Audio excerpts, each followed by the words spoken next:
The secret to freedom lies in educating people, whereas the secret of tyranny is in keeping them ignorant. This quote is often repeated as though it's an undeniable truth. We've been told that education is a force for good, that knowledge will always set us free, that the more people learn, the less likely they are to be manipulated. But what if this belief is wrong? What if education is not neutral, but a weapon, one that can be used to liberate minds or imprison them? What if the way we are taught, the lessons we are given, the very structure of the classroom itself is not designed to free us, but to shape us into obedient subjects? Because history tells a different story. For as long as human beings have ruled over others, those in power have understood one thing: force can only control a population for so long. True control happens in the mind. The most effective way to command a society is not through military force, it is through its schools. Because if you control what people learn, you control how they think. And if you control how they think, you control what they believe and who they obey.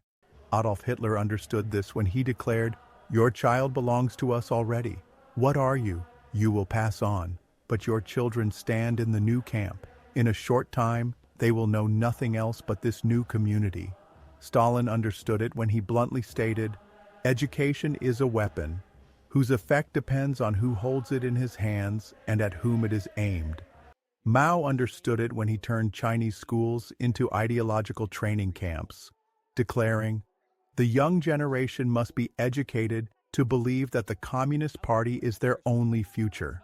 They must not only obey, they must love it." But this isn't just history. Does modern education really set people free? The goal of education should be the transmission of knowledge with as little ideological baggage as possible. Schools should teach students how to think, not what to think. But today, education has taken a different path. Modern educational theories reject the idea that education can ever be neutral. Instead of striving for objectivity, these theories argue that since all education carries bias, it should be slanted in the correct direction. The direction chosen is that of the marginal. The more something can be framed as marginalized, the higher its priority in the system. But it doesn't stop there. The classroom has been transformed from a space of learning into a battleground of ideology. Teachers are no longer just educators. They are expected to be both mediators and activists. Rather than guiding students toward knowledge and critical thinking, they are pressured to center their lessons around oppression narratives, identity politics, and social activism. This shift has redefined the role of the teacher. In the past, teachers were responsible for imparting knowledge and helping students develop the skills to question, analyze, and think for themselves. Today, many are tasked with instilling a particular worldview, one that prioritizes activism over inquiry, emotion over reason, and ideology over facts. As a result, the fundamental purpose of education has been altered. Instead of giving students the tools to understand the world as it is, modern education increasingly frames learning as a means to reshape society according to a predetermined ideological framework. This does not empower students, it programs them. And the more classrooms are turned into arenas for political and social battles, the less they serve their true purpose, equipping students with the knowledge and critical thinking skills necessary to navigate the complexities of the real world. If education is to be reclaimed, it must return to its core mission, teaching facts, fostering independent thought, and encouraging genuine intellectual curiosity. Anything else is not education, it's indoctrination. And as alarming as that may sound, this is not hyperbole, this is reality. Because the truth is, education can be used for both freedom and tyranny. It all depends on who controls the classroom. Because education is not neutral. It is a tool of power. And once you understand that, you will never see it the same way again. Chapter 1. Education as a Tool of Indoctrination. For thousands of years, rulers, religious leaders, and governments have understood that the mind is the battlefield. Armies and police forces may enforce laws, but education manufactures belief. Nazi Germany. rewriting history to build an empire. When Adolf Hitler rose to power in 1933, he didn't just seize the government, he seized the schools. Nazi leaders understood that true power isn't just controlling people today, it's controlling the way future generations think. One of the first moves of the Third Reich was rewriting textbooks. Schools taught the racial superiority of the Aryan people, that Jews and Slavs were subhuman threats, that loyalty to Hitler was more important than independent thought. Teachers were purged unless they joined the Nazi Party. By 1936, 97% of teachers had been forced into the National Socialist Teachers League. Education Minister Bernhard Rust was blunt about the goal. The whole function of education is to create Nazis. Outside the classroom, children were enrolled in Hitler Youth, where they were taught military obedience, racial hatred, and total submission to the Führer. By the time World War II began, an entire generation had been raised to believe that dying for Hitler was not just a duty, it was an honor. Hitler's youth indoctrination program was designed to eliminate outside influences and bind children to the Nazi ideology. Textbooks omitted any facts that contradicted Nazi racial ideology, focusing only on Aryan triumphs and Jewish villainy. A 2018 study in the Journal of Modern History found that Germans who were schoolchildren during the 1930s retained higher levels of anti-Semitic attitudes decades later, proving that early education imprints ideology deeply into the mind. Textbooks still reflect political interests. In China, Russia, and even the US, governments battle over what students are allowed to learn. North Korea's textbooks follow the same pattern, demonizing foreign countries and portraying the Kim family as divine. Even in democracies, history is sometimes written to justify national myths rather than tell the full truth. Soviet Union. Training loyal citizens through Marxist education. If the Nazis used education to create blind nationalists, the Soviet Union used it to create loyal communists. Joseph Stalin once said, "Education is a weapon whose effect depends on who holds it in his hands and at whom it is aimed." And for the Soviet Union, that weapon was Marxist-Leninist education. Soviet students were not taught history as a series of objective facts. They were taught history as a story of inevitable communist victory. The curriculum was designed to glorify the Communist Party as the savior of the people, erase or rewrite events that contradicted Soviet ideology, demonize capitalism, the West, and all class enemies. From a young age, students were taught that the Soviet Union was the most advanced, fair, and just society in the world. Teachers who disagreed were removed. Outside school, children were required to join Pioneer Youth or Komsomol, communist organizations that reinforced party loyalty through military training, political study, and public denunciations of dissidents. By adulthood, they had not just accepted communism, they believed in it as the only possible future. Soviet textbooks presented all of history as a battle between capitalism, evil, and communism, good. Sheila Fitzpatrick's research on Soviet education found that teachers had to take ideological tests to keep their jobs. If they deviated from communist doctrine, they were dismissed or sent to re-education camps. The Harvard Project on the Soviet social system documented how Soviet schools discouraged questioning. Students who asked dangerous questions risked punishment. China's Xi Jinping thought curriculum follows the same pattern. Students are required to study only the party-approved version of history, Maoist China, destroying old ideas to build a new society. In Maoist China, education wasn't just about controlling minds. It was about erasing old beliefs entirely. During the Cultural Revolution, 1966 through 1976, China's schools were shut down, teachers were arrested, and entire subjects were abolished. Mao Zedong declared, "The young generation must be educated to believe that the Communist Party is their only future. They must not only obey, they must love it. And so, a new red education was created.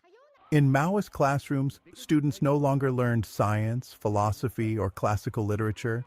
Instead, they memorized quotations from Chairman Mao, revolutionary slogans, political messages about class struggle. Teachers who resisted were labeled counter-revolutionaries and publicly humiliated. Some were beaten or killed by their own students. One former student recalled, "Our first lesson was how to say, 'Long live Chairman Mao.' We bowed to his portrait every morning. We memorized his quotes. There was no other knowledge." A UNESCO study on Maoist education found that for nearly a decade, traditional education ceased to exist. Instead, schools became indoctrination centers for communist ideology. Chinese children were rewarded for denouncing teachers and parents who held wrong thoughts. Math problems were rewritten to teach communist ideology, e.g., if 5 workers can produce 100 tools, how many can they produce if we eliminate the capitalist middlemen? China has revived elements of this system, making Xi Jinping thought a mandatory subject in all schools. North Korea operates nearly the exact same model today, teaching students only Juche ideology and rewriting history to place the Kim family at the center of the nation's success. Final thoughts. Chapter 1. Education has been used as a weapon in Nazi Germany, the Soviet Union, Maoist China, and North Korea. Textbooks were rewritten, history was erased, and schools became political factories. This isn't just history, it still happens today in both authoritarian and democratic nations. Education is not always about truth. More often, it is about power. Chapter 2. Does modern education set you free? We like to believe that education today is different, that we've moved beyond the propaganda of Nazi Germany, the ideological schooling of the Soviet Union, or the brainwashing of Maoist China. We're told that modern education is about critical thinking, open inquiry, and truth. But let's ask a simple question. Does education actually challenge the dominant ideologies of the time? Or does it merely replace old propaganda with new ones? The reality is that modern education, particularly in the West, has been fundamentally reshaped by a single educational philosophy, one that doesn't just teach students what to think, but how to see the world. The myth of neutral education. For centuries, education was seen as a transfer of knowledge. Schools existed to pass down facts, skills, and historical understanding. But in the 20th century, this changed. One of the most influential figures in modern educational theory was a Brazilian named Paulo Freire, whose book Pedagogy of the Oppressed, 1968, became the foundation for modern Western education. Freire rejected the idea that schools should simply teach students objective facts and critical thinking skills. Instead, he argued that education should be about conscientization, raising students' awareness of social injustice and oppression. Freire's model teaches students to view the world through a political lens. Instead of learning objective facts, they are trained to recognize oppression, but only in ways that fit a specific ideology. Education must begin with the solution of the teacher-student contradiction, by reconciling the poles of the contradiction so that both are simultaneously teachers and students. At first glance, this might sound like a good idea. Who wouldn't want students to be socially aware? But in practice, Freirean pedagogy means that education is no longer about truth-seeking. It's about training students to view the world through a single ideological framework: oppression versus oppressor. In this model, knowledge is never neutral. It either serves the oppressed or maintains oppression. The role of the teacher is not just to inform, but to indoctrinate. While some students resist the ideological framing, the structure of modern education is designed to reinforce a single worldview, punishing dissent and rewarding conformity. Students are not taught to weigh evidence and reach their own conclusions. They are taught to perceive the world as power structures that keep the status quo and recognize these and actively fight against them. This rigid oppressed versus oppressor framework turns education into activism rather than inquiry. Even if this made sense when Freire was working with illiterate Brazilian peasants, his philosophy has since been adapted, and institutionalized into public education systems across the Western world, particularly in the US, Canada, and Brazil. Modern education, particularly in the humanities and social sciences, operates as an ideological training ground shaped by Freirean pedagogy. This model frames all learning through the lens of oppression and power struggles, discouraging independent thought that challenges its assumptions. There is a larger conversation here about the lies that indoctrination within society forces those who privately know or believe to tell. This conversation is outside of the scope of what I am covering here, but I will provide a brief note. Some authors have put it, everything becomes a lie, and life at some point within these countries becomes nearly everyone lying about everything due to believing they are alone in these private beliefs, among other reasons. The lying has started in the universities here, where a 2022 FIRE survey found that many college students privately hold views that contradict what they are taught but are afraid to express them. Freirean pedagogy is most dominant in humanities, social sciences, and K-12 education, while math, physics, and engineering, ideological conditioning is less pervasive but slowly encroaching for the same sources as the ones currently affected. As a side note, the same phenomenon of students privately holding views that contradict with what they are taught and being afraid to express them is what Germany recently cited and used as the reason for their new draconian restrictions on free speech. I would also suspect that it will be the way in which the left in other countries will curtail free speech. Since we do not want to go the direction of limiting free speech, then we must look elsewhere for the solutions to our current issues. That search is what this video is about. Modern education claims to teach critical thinking, but only within a narrow ideological framework. Students are encouraged to question historical power structures, except the ones that control education today. A true critical thinker is allowed to question everything, not just what's politically convenient. The fact is that most adults are unaware of what I have went into here, and their children even less so. A kid, teenager, or young adult cannot question what they are entirely unaware of. How Freirean pedagogy became the foundation of modern education. If you went to public school in the past 30 years, chances are your teachers were trained in Freirean pedagogy, whether they realized it or not. His ideas were rapidly adopted in teacher training programs, leading to the following shifts. Schools stopped treating education as knowledge transfer and started treating it as a form of activism. Teacher training programs began prioritizing social justice education over traditional academic subjects. Curriculum standards were rewritten to frame history, literature, and even math through the lens of power and oppression. Supporting evidence from research.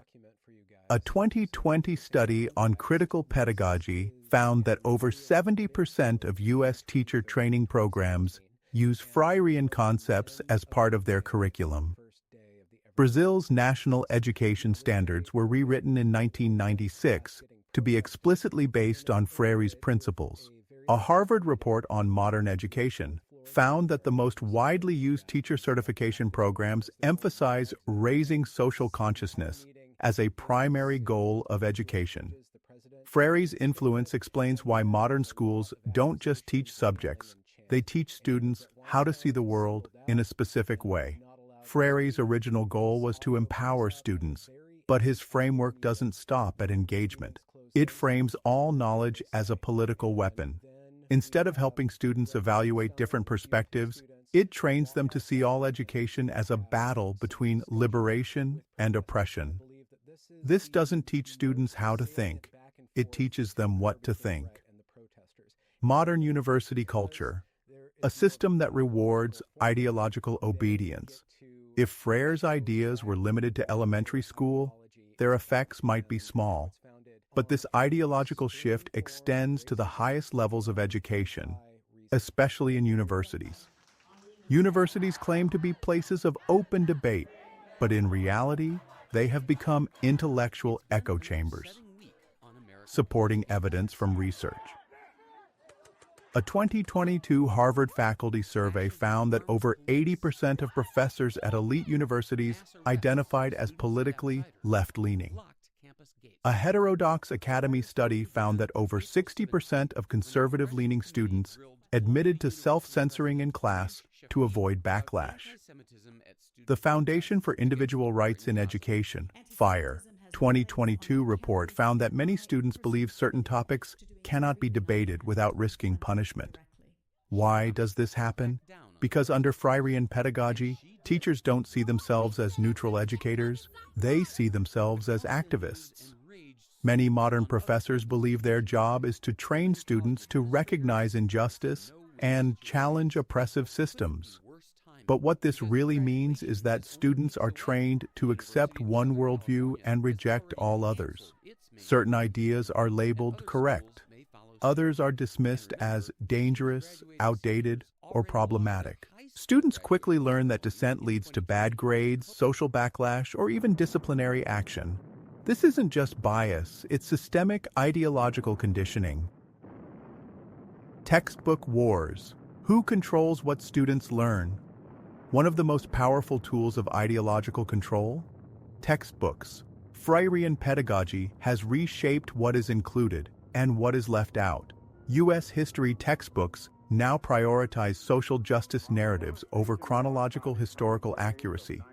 Math problems have been rewritten to challenge social inequities. Classic literature is being removed in favor of progressive texts that emphasize identity politics. Rand Corporation's 2018 study found that many modern history textbooks omit key events or frame them through a specific ideological lens. A 2021 UNESCO report found that educational materials are increasingly designed to promote social activism rather than factual analysis. This isn't education. This is social engineering. Final thoughts on Chapter 2. Modern education, particularly in the humanities and social sciences, has been reshaped by Freirean pedagogy, while STEM fields and vocational training remain less affected, at least for now. Students are not just being taught facts, but a worldview centered on oppression. This ideology dominates universities, teacher training programs, and textbooks. The problem is not education itself, but when it is used as a tool to control thought rather than encourage inquiry. I am not being critical of structure within education, as we in the USA and in other places have had structure and not had indoctrination, and if Freire was right that all education carries bias, we should hope for that bias to support the system under which we live, as it is the system that has objectively improved the quality of life for more people on Earth than any other system. So the real question is, are you really thinking for yourself? Or are you just another product of the system? What about your children? What about their friends? A brief note before we move on. Yes, all education carries some level of bias, but today's educational bias is different. Unlike past systems that at least claim to teach objective knowledge, modern education openly embraces the idea that truth is subjective and political. This shift has turned education into a battlefield for ideology rather than a pursuit of knowledge. Chapter 3. How Education Shapes Belief. Education isn't just about what you learn, it's about how you learn to think. And if a system can shape how you think, it can control what you believe. Governments, political movements, and ideologies have always used education to mold obedient citizens. But how exactly does that process work? It's not magic, it's psychology. For decades, researchers have studied how schools shape thought, not just through curriculum, but through subtle psychological mechanisms that reinforce certain ideas while shutting down others. Because the easiest way to control a population isn't by banning ideas outright. It's by making sure people never question the ideas they're given in the first place. The repetition effect. If you hear it enough times, it becomes true. One of the most powerful tools of indoctrination is repetition. It's called the illusory truth effect, a well-documented psychological phenomenon, where the more you hear something, the more likely you are to believe it, even if it's false. Studies in the Journal of Cognitive Neuroscience found that repeated exposure to a claim increases belief in it, even when people know it lacks evidence. A Harvard University study on propaganda found that students who were taught the same historical narrative repeatedly in textbooks were significantly less likely to question it, even if later confronted with contradictory evidence. Nazi Germany, the Soviet Union, and Maoist China all used repetition to drill ideology into students. Authority bias. We believe what we're taught because we trust teachers. From childhood, we're taught to trust teachers, textbooks, and experts, and most of the time that's a good thing. But what happens when authority figures are wrong or deliberately misleading? Studies in the Cognitive Development Journal found that children overwhelmingly trust teachers and textbooks over other sources, even when presented with conflicting evidence.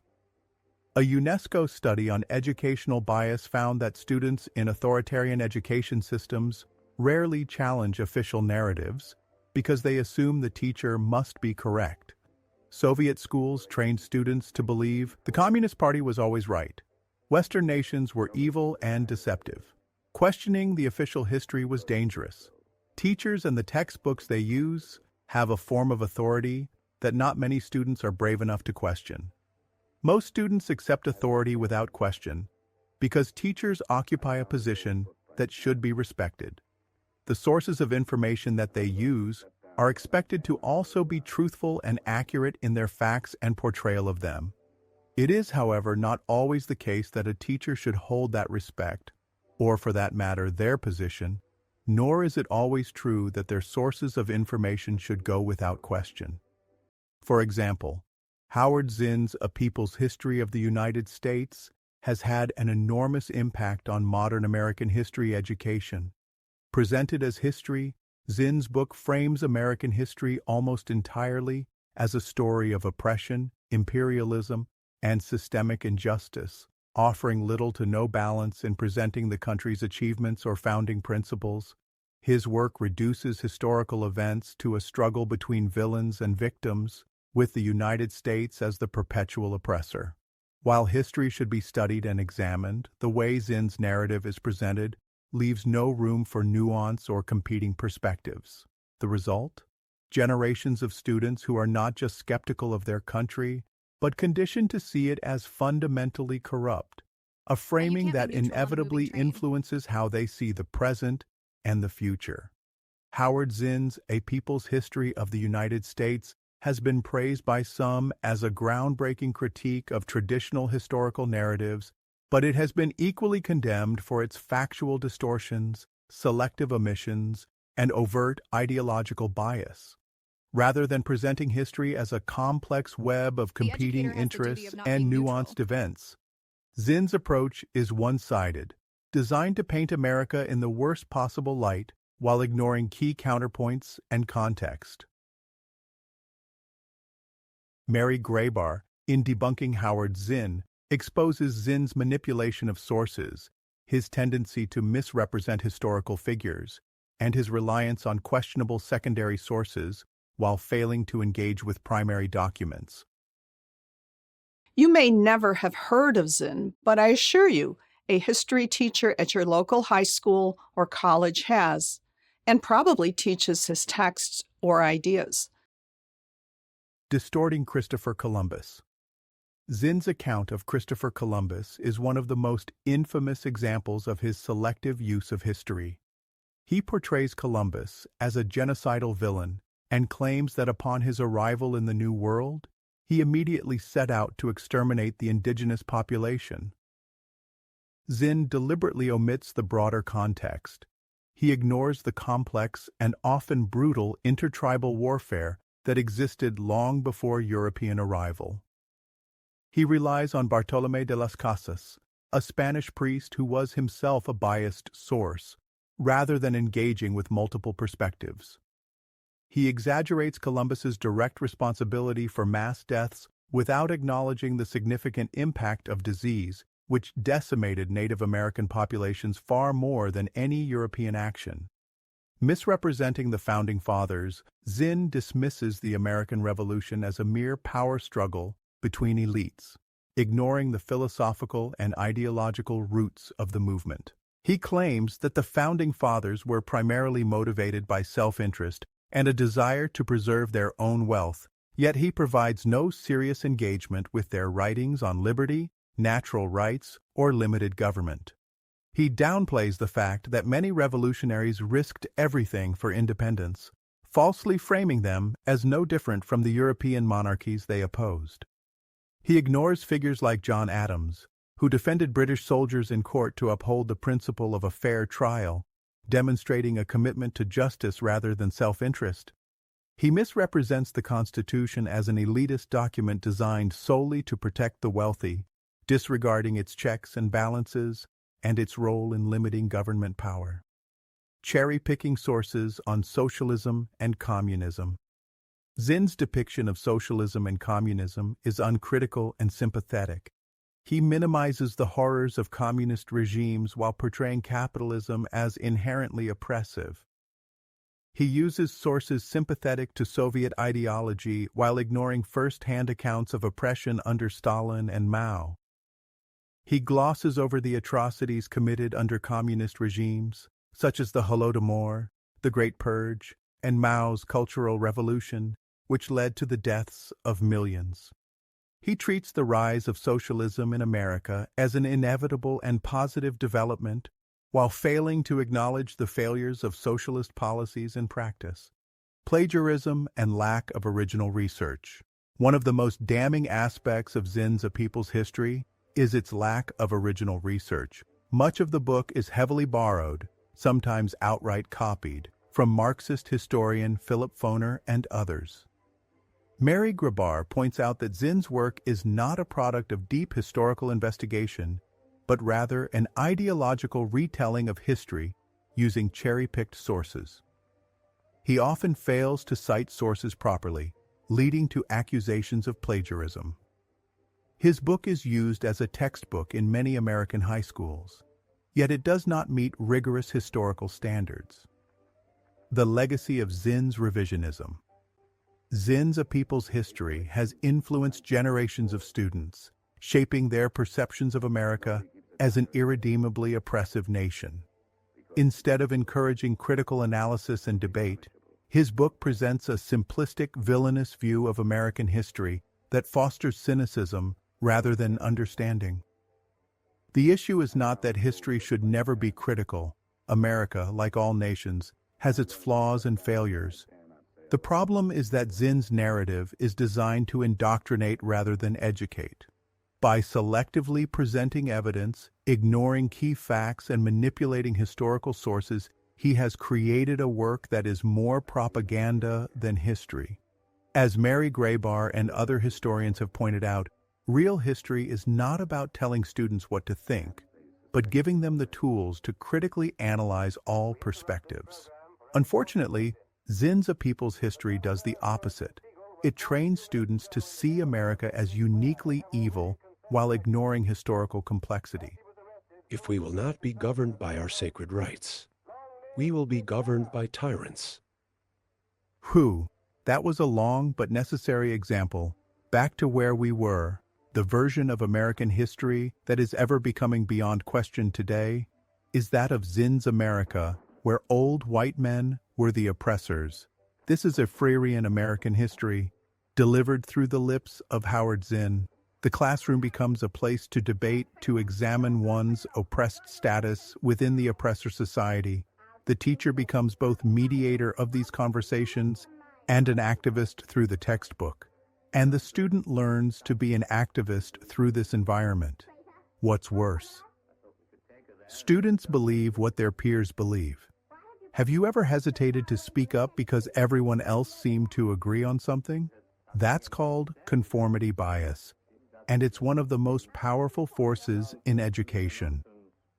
The famous Asch conformity experiments found that over 37% of people will agree with an obviously false statement if the rest of the group does. A study in the Psychological Review found that students are far less likely to challenge ideological claims in class if they believe they will face social backlash. This is why totalitarian regimes use peer pressure as a weapon. In Nazi schools, students were encouraged to report teachers who spoke against Hitler. In Maoist China, students were taught to denounce classmates and even parents who questioned the party. In North Korea today, school children must write weekly reports evaluating their peers' political loyalty. And even in modern democratic schools, conformity still exists. Students who challenge mainstream political or cultural ideas are often ridiculed or ostracized. Certain opinions are labeled controversial or problematic, making students afraid to express them. Many students self-censor to avoid standing out. When disagreeing with the majority feels dangerous, independent thought disappears. Operant conditioning. Schools reward ideological obedience. One of the most subtle yet effective methods of shaping belief is rewarding students for thinking correctly and punishing them for dissenting. This is called operant conditioning, a psychological technique where behaviors are reinforced by rewards and punishments. Studies in the Journal of Political Psychology found that students who were rewarded for repeating ideological views later internalized those views, even when confronted with contradictory evidence. B.F. Skinner's behaviorist studies showed that humans are more likely to believe something if they receive positive reinforcement for expressing it. Authoritarian regimes used this technique aggressively. In Nazi Germany, students who excelled in Nazi ideology were given academic privileges. In the Soviet Union, students who wrote essays praising communism were rewarded with better grades and scholarships. In Maoist China, those who demonstrated political loyalty were promoted, while those who questioned the party were sent to labor camps. And today, students who express socially acceptable views often receive praise, higher grades, or approval from teachers. Students who express unpopular views may receive bad grades, public criticism, or social rejection. Even on social media, students who conform to popular opinions are liked and rewarded, while dissenters are attacked. When schools tie success to ideological agreement, they aren't teaching students how to think. They're teaching them what to think. Final thoughts on Chapter 3. Education isn't just about knowledge, it's about shaping belief. The human mind is highly susceptible to repetition, authority bias, peer pressure, and operant conditioning. These mechanisms are still used today in both authoritarian and democratic societies. So the question isn't, what did I learn in school? It's, how did school train me to think? Censorship or protection? The difference between restricting content and banning ideas. One of the biggest debates in education today is about book bans. Some argue that removing any book is censorship, while others say some books don't belong in schools. So what's the real difference between protecting children from inappropriate content and banning ideas that challenge the system? The difference between filtering content and suppressing ideas. Removing books due to explicit content or age inappropriateness is not the same as banning a book for its ideas. Schools have always restricted books based on age. No one argues that graphic adult content belongs in elementary classrooms. Filtering material for age appropriateness is part of responsible education. Banning books for ideological reasons, however, is a form of indoctrination. Authoritarian regimes ban books to silence dissent. In democratic societies, censorship is often more subtle. Books are quietly removed or never assigned. The case of pro-communist book bans in America. During the Cold War, America restricted pro-communist literature, which some compare to totalitarian censorship. But there's a key difference. Communism is not just an idea. It's an ideology that seeks to replace freedom, not coexist with it. Every major communist revolution, Soviet Union, Maoist China, Cuba, North Korea, immediately suppressed free speech upon gaining power. A free society tolerates a wide range of ideas, but it doesn't have to nurture ideologies designed to destroy freedom itself. Authoritarian book bans protect those in power from criticism. Democratic societies may restrict subversive ideologies that explicitly seek to overthrow freedom. The myth that schools ban identities. Restricting explicit content is not the same as banning ideas. The push to introduce gender and sexuality discussions in K-12 is framed as inclusivity, but often becomes ideological. Key distinction: there's a difference between acknowledging that LGBTQ people exist and actively promoting gender ideology to children. Many books removed from schools weren't banned for discussing LGBTQ issues. They contained graphic content or activist messaging. Example: Gender Queer. And this book is gay weren't removed because of LGBTQ themes. They contained sexually explicit imagery and instructions. The Freirean strategy: centering topics to hijack education. Freirean pedagogy centers issues of oppression and injustice, turning core subjects into ideological discussions. Instead of learning knowledge, students are immersed in activist framing. Math problems focus on income inequality instead of equations. English classes shift from analyzing literature to discussing gender and colonialism. History is framed entirely through a lens of oppressors versus oppressed. This is especially concerning in K-12 education, where children are forced into conversations about gender and sexuality instead of mastering essential subjects. The goal is not just to inform, it's to emotionally engage students in activist causes. This makes them far more likely to internalize the ideology being presented. The effect: schools become political arenas, not learning institutions. Classrooms shift from knowledge-based learning to ideological training. Instead of mastering core subjects, students learn to see everything through a political lens. How this connects to book bans. The issue isn't just about inappropriate books.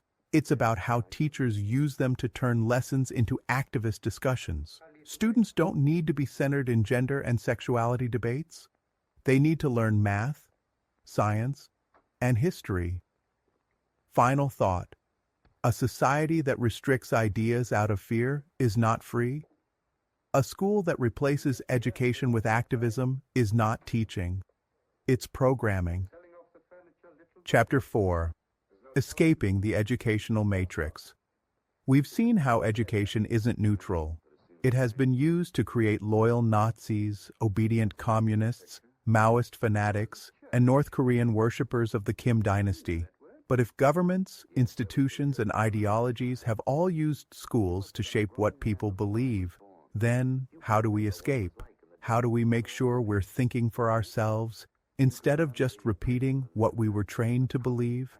The first step is understanding that true education is not about memorizing facts. It's about learning how to think independently. Question everything, including your own beliefs. The first step to escaping indoctrination is simple. Stop assuming that everything you were taught is true. Stop assuming that everything you believe is correct. Start challenging the narratives, even the ones you like. Studies in the Journal of Political Psychology show that people resist questioning ideas they were taught in school, even when presented with strong, contradictory evidence. The illusory truth effect proves that people believe what they hear repeatedly, even if they never personally investigated the claim. A Harvard study on ideological reinforcement found that students who are never exposed to opposing views develop cognitive blind spots, making them less capable of critical thinking. So ask yourself, who decided what I was taught in school? What topics were left out of my education? What am I not allowed to question? If an idea is so sacred that even asking about it is forbidden, that's a red flag. The truth never fears scrutiny. Read outside your bubble. Governments and institutions want you to stay inside an intellectual bubble. In totalitarian states, this means censorship, banning books, restricting access to outside media, and punishing those who seek forbidden knowledge. But even in democratic societies, soft censorship exists. Certain books are removed from school reading lists. Certain historians or scientists are dismissed as fringe or problematic. Certain questions are labeled dangerous before they are even debated. Supporting evidence from research. UNESCO's Global Education Report 2022 found that most nations actively edit history curricula to reinforce national identity and political ideology. A Rand Corporation study on textbook censorship found that countries, including democratic ones, alter historical narratives to shape future generations' political beliefs. The Freedom House 2023 report found that book bans and content restrictions are rising worldwide, limiting what students are allowed to read. So if you want real education, read beyond the limits of your assigned material.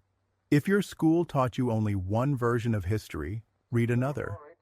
If you were told a topic is settled and never questioned, find the critics. If you were told a book is dangerous, read it anyway. The only way to think freely is to expose yourself to ideas that challenge what you already believe.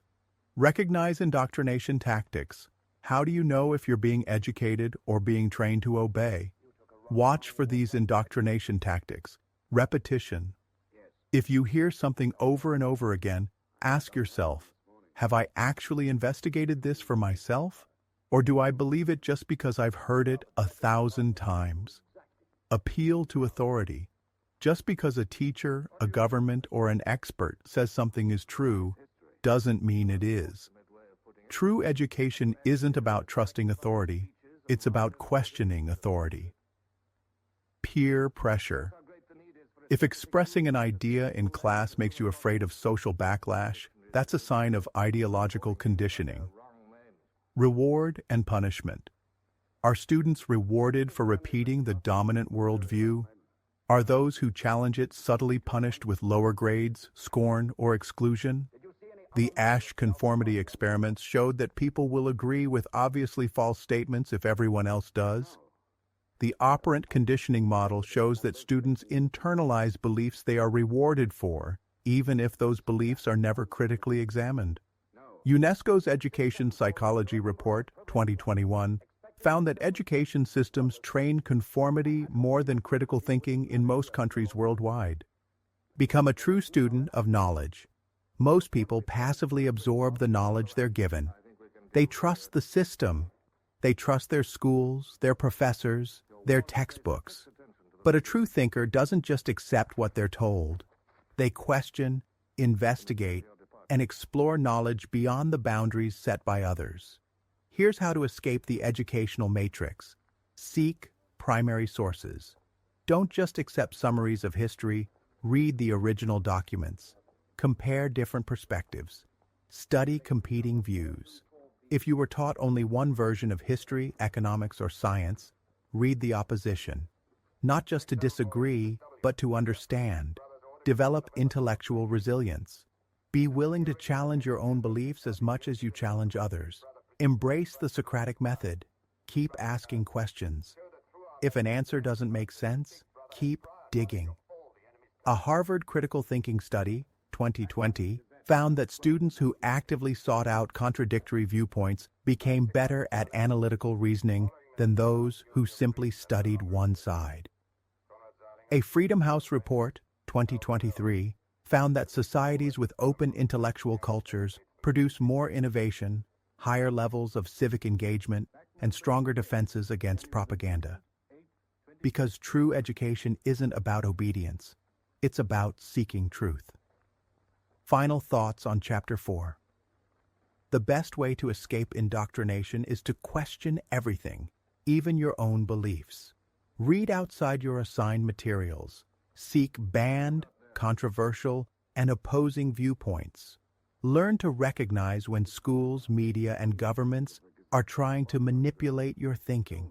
Become a true student of knowledge, one who never stops questioning.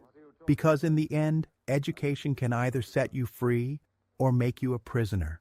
And the difference isn't what you learn, it's how you learn to think. Like, comment, and subscribe if you want more content that challenges the narratives and exposes the truth. Let's start thinking for ourselves. We've explored how education shapes belief, from the propaganda mills of totalitarian regimes to the ideological filters of modern schools. We've seen that education isn't always about truth, it's about power. Governments, institutions, and political movements have always understood whoever controls education controls the future. Whoever writes the textbooks writes history. Whoever shapes young minds shapes society itself. And yet, most people never question what they were taught. They trust that their education was fair, neutral, and truthful. They don't ask, who decided what I learned? What perspectives were left out? Which questions was I discouraged from asking? The truth is, if you don't take control of your own education, someone else will do it for you.